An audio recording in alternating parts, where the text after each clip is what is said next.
What's going on, guys? J-Pod here, bringing you an H1Z1 details video. It has been announced a few days ago. This is exciting. I mean, Kush and I are just jumping up and down for joy for H1Z1. We're all excited about this. The DayZ killer.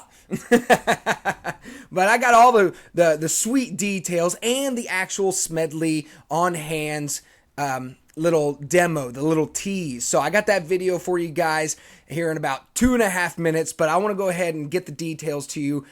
Stories coming to you from Game Breaker TV. They did a fantastic job on this article, so everything is in their words. Sony Online Entertainment revealed the long-teased H1Z1, and although the game turned out to be isn't a huge surprise, it's certainly exciting. A free-to-play zombie-themed open-world survival MMO using the same gorgeous engine as PlanetSide 2. Sony Online Entertainment President John Smedley took to the H1Z1 subreddit and really went in depth on the concept.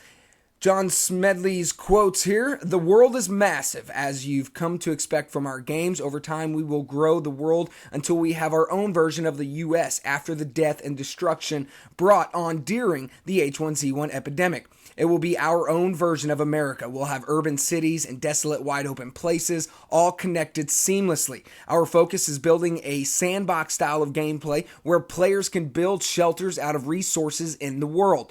They can even work together to make amazing fortresses complete with weaponry to help defend against both the infected and other players.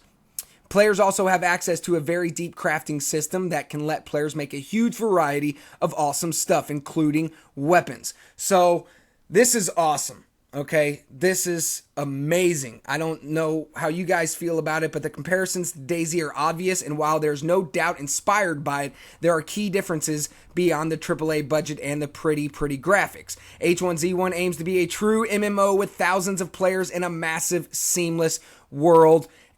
I go to Game Breaker TV, watch the video or the news. I got the video for you right here. I'm going to go ahead and play it. I hope you guys enjoyed the screenshots.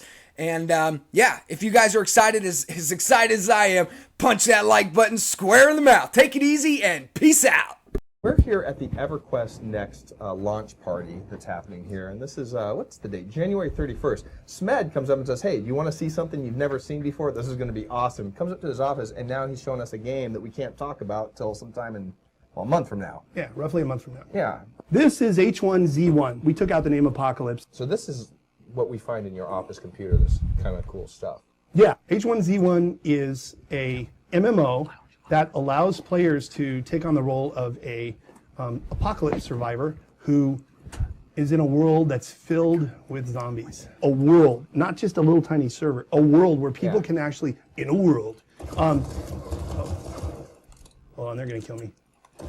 We don't have the zombie sounds in yet. We only have one type of zombie, but all the other ones are in the middle of being done. Well, that would work if you're in France, because all the zombies would be mimes. Ooh, really? Seriously, man? I mean, that's a top-notch idea. When it gets to nighttime, this is a scary place because the zombies come out and you can get ganked by zombies very fast. But zombies aren't scary. People are scary. Yeah. I'll give you another tip before we go.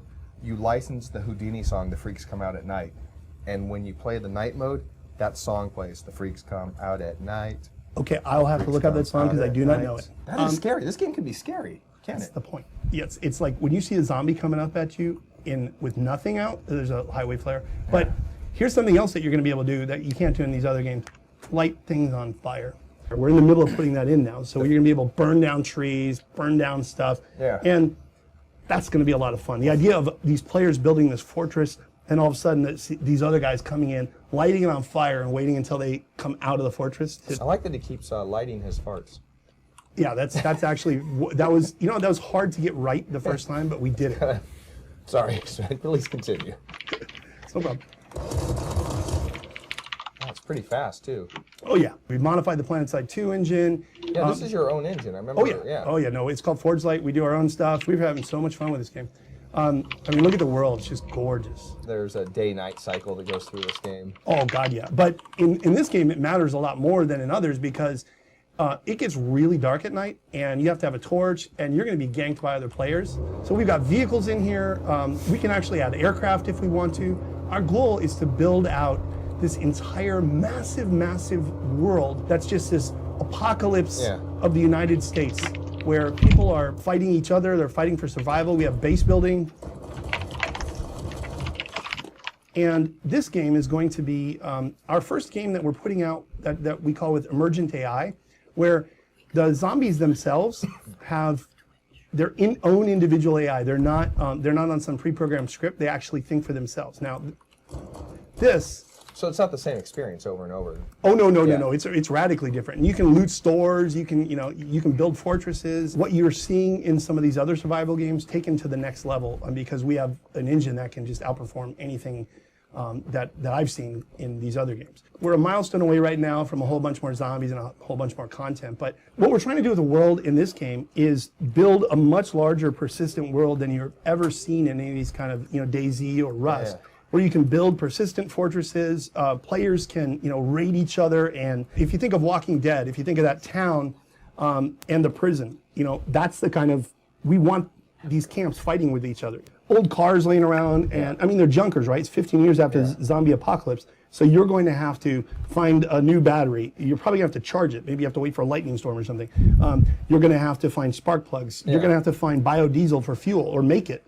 I mean, we're taking this survival genre to the next level, and it's going to be a blast. Hello. You are literally like a giant child video game loving kid. Oh, yes, I do. And I love making them, too. Dude, like Bill Gates, you don't get the sense that dude games. Or someone like some of these other CEOs. I would trade being Bill Gates for being a child loving kid, because I would just become Bill Gates that likes games. I would what would you do if you had like billions of dollars to spend on a game? You would make a holodeck. I would. Yeah. I would. We could Kickstarter that. $1 billion, Smed will make a holodeck. The sad thing is I think if you put a holodeck up on Kickstarter, there would be